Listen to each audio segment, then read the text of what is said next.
Are you a responsible gun owner? Are you a responsible gun owner? Are you a responsible gun owner? Are you a responsible gun owner? Are you a responsible gun owner? Are you a responsible gun owner? The PNP Civil Security Group would like to advise all firearms holders to renew their license to own and possess firearms and firearms registration within 6 months before its expiry date.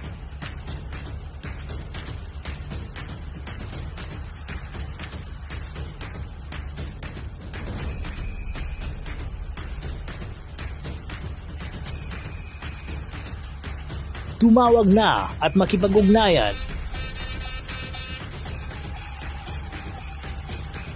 Be a responsible gun owner and be a good Filipino citizen.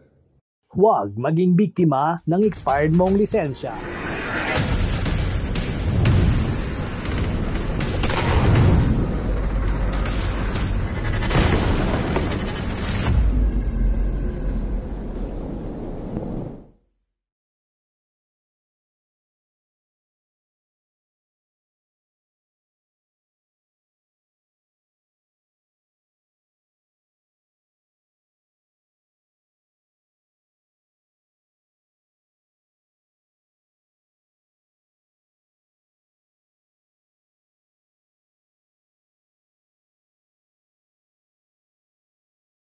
Get board clear. Ayan.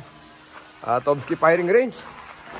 So, may baril tayo ngayon. Dalawa baril natin dala. No? Meron tayong PT-92AF and Beretta 92FS. Yan. Halos magkamukha. No?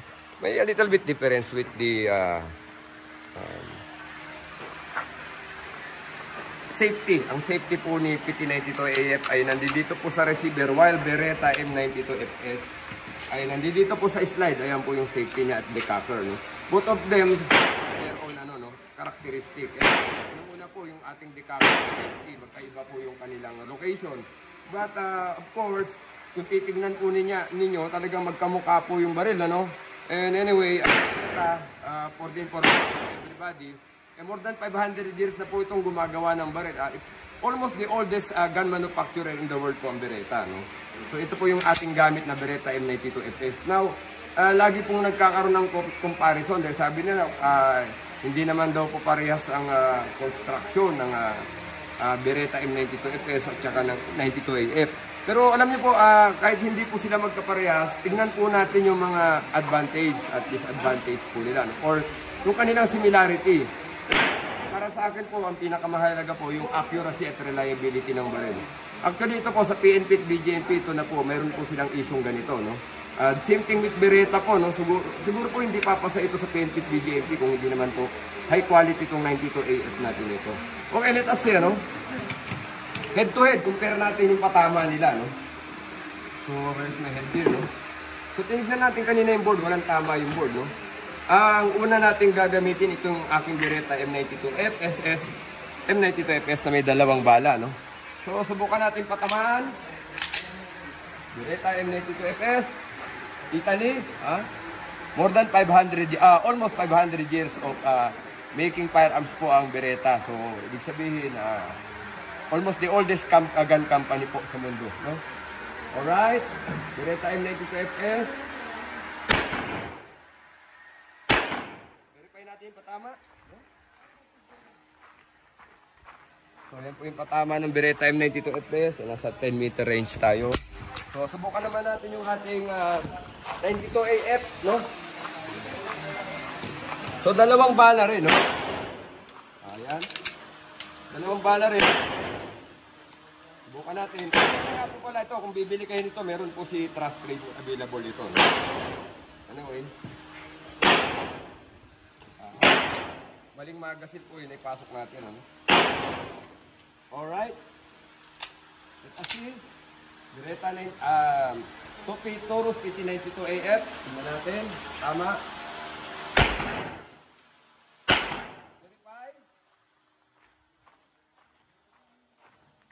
So yan po ang patama niya, no? Nakikita niyo yung patama, no? So almost the same, no? Ang patama, tumatama siya ng parehas, no? So, wala pong matagal na aiming yun. Ilangat natin yung baril. Tinutakan natin. Tumama naman po, no? So, checkin pa natin. Tignan pa natin, no? Lagyan ulit natin ang tagdadalawang bala, no? Let us see how this pistol will perform, no? Alright, let's go magazine. Balik tayo sa Beretta, no? Alright.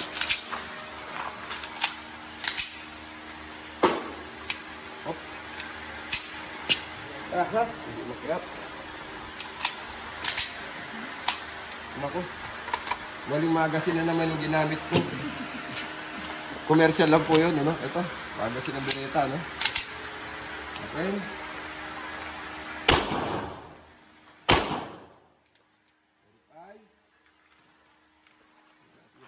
No?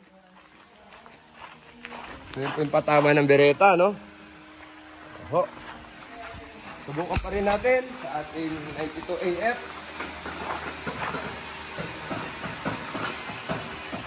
TT92AF Taurus. Alright, ready, up!